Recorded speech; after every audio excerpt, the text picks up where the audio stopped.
ধরেই সেনা শাসনের গুঞ্জন শোনা যাচ্ছে। এটি যে গত ৯ মাস ধরে যে শোনা যাচ্ছে তা নয়। বিশেষ করে ২০১৪ সনের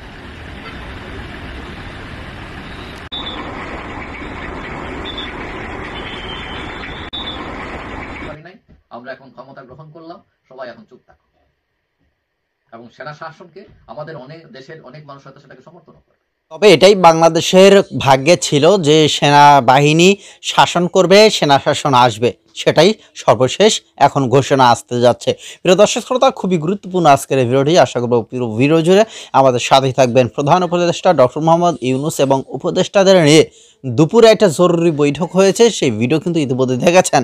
সন্ধ্যায় আবারও সেই বিএনপি জামাতের সাথে প্রধান উপদেষ্টা সাক্ষাৎ করছেন এবং সাক্ষাতের পরেই বিশেষ একটা বার্তা আসতে যাচ্ছে এবং ইতিমধ্যে আমরা দেখছি যে সারা দেশেই কিন্তু সেনাবাহিনী তারা টহল দিচ্ছে। তো চলেন আমরা মূল ভিডিও দেখে আসি।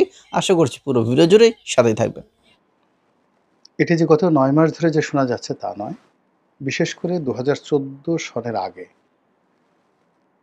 ধরুন ২০১৩ সনে যখন হেফাজতের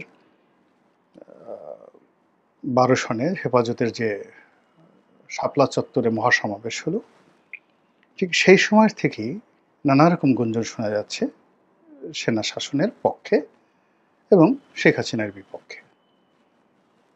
এবং যখন শেখ হাসিনার বলতে গেলে নির্বাচিত সরকার প্রধান হিসেবে, যার কোনো ভয় থাকার কথা নয়, মানে ২০০৯ থেকে ২০১৪ অবধি, ঠিক সেই সময়টিতেও তিনি সেনা শাসনের আতঙ্কগ্রস্ত ছিলেন।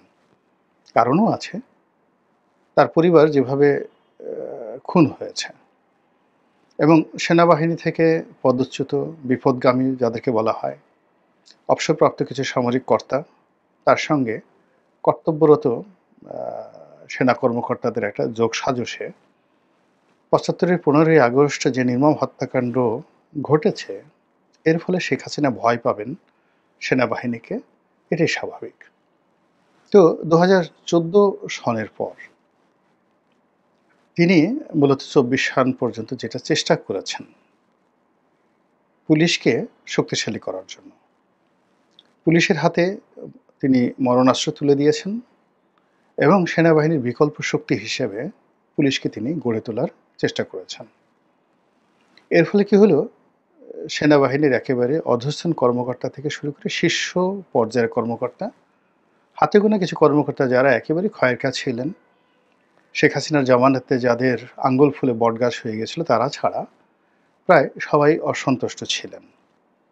এর বাইরে বিডিআরের যে পিলখানা হত্যাকাণ্ড, এটি সেনা কর্মকর্তাদের মনে এক ধরনের বিষক্রিয়া তৈরি করেছে, এখন অব্যাহত আছে এবং সবাই সেনাবাহিনীর যারা কর্মকর্তা তাদের একটা বিরাট অংশ মনে করতেন যে শেখ হাসিনা সরকার এবং ভারত যৌথভাবে কাজটি করেছে, মূলত বাংলাদেশের সেনাবাহিনীর উপর প্রতিশোধ নেওয়ার জন্য।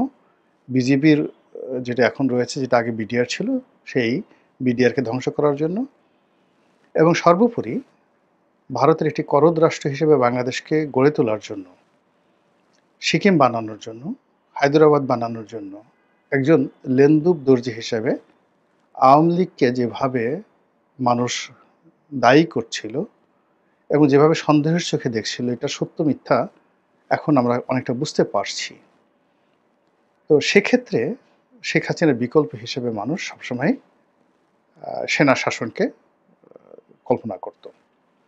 ২০১৪ পরে শেখ হাসিনার ক্ষমতা বাড়তে থাকে এবং এটি বাড়তে বাড়তে একেবারে এমন পর্যায়ে চলে যায় যে ২০২২-২৩ সনে শেখ হাসিনাকে স্পর্শ করবে এরকম লোক আমাদের দেশে ছিল না। এমনকি ইউরোপ আমেরিকাও তার মেজাজ মর্জি বুঝে চলাফেরা করত। তার একক কর্তৃত্ব, তার ক্ষমতা তাকে অনেকটা লৌহ মানবী থেকে আরও ঊর্ধ্বস্তরে নিয়ে অনেকটা হীরক মানবী হিসেবে তাকে প্রতিষ্ঠিত করে ফেলেছিল। ঠিক ওই সময়টিতে সেনাবাহিনীর মধ্যে কি হয়েছিল আমরা জানি না, কিন্তু আমরা বাইরে থেকে যেটা শুনতাম যে তিনি সেনাবাহিনীকে অলস বানাচ্ছেন, সেনাবাহিনীকে বিলাসী বানাচ্ছেন, সেনাবাহিনীকে ব্যবসায়ী বানাচ্ছেন এবং সেনাবাহিনীর হাতে যে অস্ত্র রয়েছে সেই অস্ত্রের ব্যক্তিগত অস্ত্র ছাড়া যে অস্ত্রগুলো রয়েছে সেগুলোর যে গান পিন রয়েছে যেগুলো দিয়ে মূলত গুলি ছোড়া হয়, এবং গুলিতে মানে ধরুন আপনার গান পিন যারা অস্ত্র সম্পর্কে জানেন তাদেরকে বলছি সংক্ষেপে, সেটি হলো যে প্রত্যেকটা অস্ত্রের একটা করে পিন থাকে। মূলত যখন ট্রিগারে চাপ দেওয়া হয় তখন ওই পিনটা যখন গুলির উপর আঘাত করে অমনি ওই গুলিতে আগুন ধরে যায় এবং সেটি প্রবল বেগে ছুটতে থাকে লক্ষ্যবস্তুর দিকে।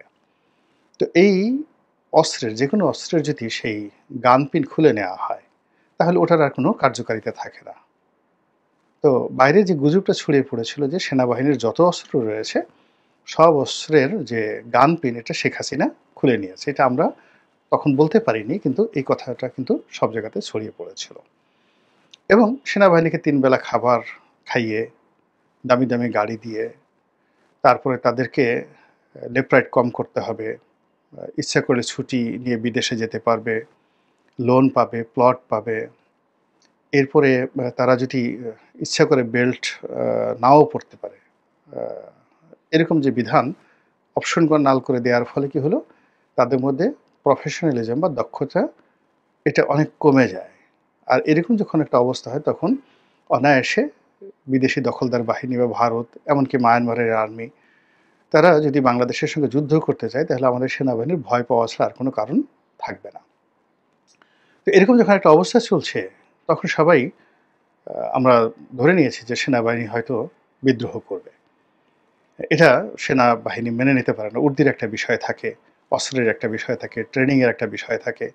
তো সেনাবাহিনীর যে ট্রেনিংটা এটা মূলত তো ভারতকে টার্গেট করে করা হয়। তো সেই ভারতের দাবিদারি করার জন্য তো সেনাবাহিনী তৈরি হয়নি। এটা সেনাবাহিনীর সদস্যরা কখনো মেনে নেবে না। এরকম একটা আশা নিয়ে আমরা সবসময় আশা করেছি যে শেখ হাসিনার সাথে যেহেতু বিএনপি পারছে না, জামাত পারছে না, রাজনৈতিক কোনো রকম সম্ভাবনা নাই। আমরা মানে আশা করেছি যে সেনা শাসন চলবে, সেনাবাহিনী আসবে, ৮-১০ বছর ৫ বছর ক্ষমতায় থাকবে, তারপর একটা নির্বাচন হবে এরকম। অথবা আকস্মিক কোনো ঘটনা ঘটবে, সেখানে শেখ হাসিনার মৃত্যু হতে পারে, বজ্রপাতে হতে পারে, ডায়রিয়াতে হতে পারে, নিউমোনিয়াতে হতে পারে। মধ্যে তো একবার একেবারে যত ইউটিউবার আছে সবাই মিলে ১০ গলায় বলা শুরু করলো যে শেখ হাসিনার ক্যান্সার হয়েছে এবং তিনি একেবারে 4th স্টেজে, মানে আর কদিন পরে মারা যাবেন। এভাবে খবর ছড়িয়ে দেওয়া হলো। এটা এক ধরনের ফ্রাস্ট্রেশন থেকে এই ঘটনাগুলো ঘটে। কিন্তু বাস্তবে দেখা গেল যে শেখ হাসিনার ক্যান্সার তো দূরের কথা, তিনি আরও শক্তিশালী হয়ে পড়েছেন। তো এরকম যখন সেনা শাসন নিয়ে বিভিন্ন ঠিক বুদ্ধিজীবী মহলে আলাপ আলোচনা হতো, তো তখন সবাই বলতেছে না রে ভাই, এই সেনা শাসন সম্ভব না। একটা সময় সেনা শাসন সারা দুনিয়াতে জনপ্রিয় ছিল, আমেরিকাই চাইতো সেনা শাসন হোক, বাংলাদেশেও হয়েছে এবং আমেরিকার হাত ছিল। যে কবারই সামরিক কু হয়েছে বাংলাদেশে ৩-৩ বার সামরিক কু হয়েছে এবং ৩বারই আমেরিকার মদদে হয়েছে। তো এখন আমেরিকা কৌশলগত কারণে চাচ্ছে না যে সামরিক শাসন আসুক। তো এই কারণে বাংলাদেশে আসলে সামরিক শাসন হবে না। তো এই কথা বলে আমরা মোটামুটি শুনে আমরা একেবারে হতাশ হয়ে যেতাম, সাধারণ মানুষ হতাশ হয়ে যেত এবং এভাবে শেখ হাসিনার জমানা চলে গেল। তো এখন আমেরিকার যে পলিসি, সেই পলিসি তারা এখন অর্থনৈতিক পলিসিতে চলে গেছে, যুদ্ধ এবং ক্ষমতা দখলের পলিসিতে তারা নেই, তারা ট্রেড পলিসিতে চলে গেছে। আর অন্যদিকে আমি এই গত ৬-৭ মাসে যেটা দেখলাম যে পৃথিবীতে আমেরিকা এবং ইউরোপকে যারা এই গত ৩-৪ বছরে ৫-৬ বছরে যারা চ্যালেঞ্জ জানিয়েছে এবং চ্যালেঞ্জ জানিয়ে বিস্ময়কর সফলতা অর্জন করেছে, তারা সবাই সামরিক শাসক, অভ্যুত্থান করেছে, সফল হয়েছে এবং নিজেদের দেশ থেকে পশ্চিমাদেরকে এবং আমেরিকাদেরকে ৪৮ ঘন্টা নয়, মাত্র ১২ ঘন্টার নোটিশে তল্পি তল্পাসহ সেই তাদের দেশ থেকে তাদেরকে তাড়িয়ে দিয়েছে। তারপর তারা বিশ্বব্যাংক এবং IMFকে তাড়িয়ে দিয়েছে, সম্পূর্ণ তাড়িয়ে দিয়েছে।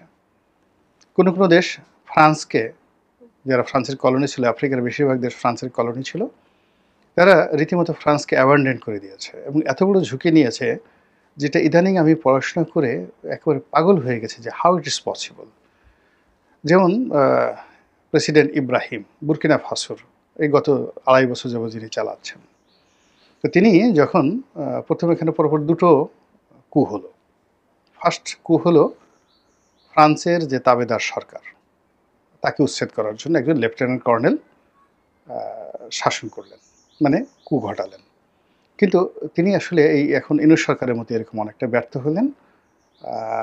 তার জমানাতে দেখা গেল যে সেই আগের যে দুর্নীতি ছিল, অনিয়ম ছিল, সেটা আরও বহুগুণে বেড়ে গেল। ফলে সেনাবাহিনীর মধ্যে কাউন্টার একটা কু হলো এবং একজন ক্যাপ্টেন, আপনি বোঝার চেষ্টা করুন, বুর্কিনা ফাসো বাংলাদেশের দ্বিগুণের চেয়ে বেশি আয়তনে, লোক সংখ্যা 2.25 কোটি। তো কাজেই এটা একটা অনেক বড় দেশ এবং পৃথিবীর অন্যতম স্বর্ণ উৎপাদনকারী একটি দেশ। ফ্রান্সের কলোনি ছিল এবং তাদের প্রায় $10 বিলিয়ন রিজার্ভ পুরোটাই ফ্রান্সে ছিল। তাদের ভাষা, জাতীয় ভাষা ফরাসি, এবং তাদের যে মুদ্রা সেটা হলো ফ্রান্সের মুদ্রা।